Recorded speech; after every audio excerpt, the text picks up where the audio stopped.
Hello guys, may tuturo ako sa inyo. Nakalimutan ba ninyo yung password ninyo sa Facebook, YouTube, o anumang apps o link na kinailangan nyo mag-sign up? Tuturo ko sa inyo guys kung paano nyo ma-recover o makikita yung password ninyo. Sundan lang ninyo ang video ito, patapusin ninyo ang video ito at sigurado makakatulong ito sa inyo. Advice ko lang sa inyo na para di makita o di makita ng iba yung password ninyo, minumungkahi ko sa inyo na maglagay kayo, mag-create kayo ng password sa screen ng cellphone ninyo. No? So, sundan ninyo guys. Salamat.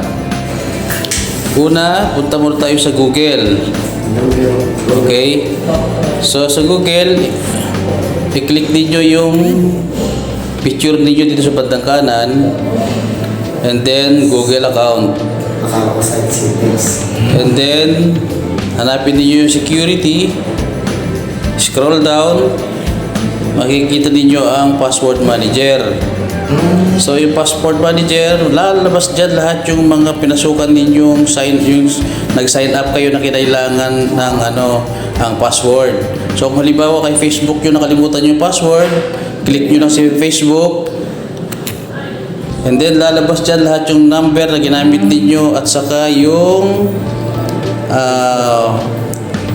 password na ginamit ninyo. Hindi ko nakiklik yung mata na yan, yung may mata na yan na may X kasi makikita nyo yung password ko. No? Okay, salamat sa panonood.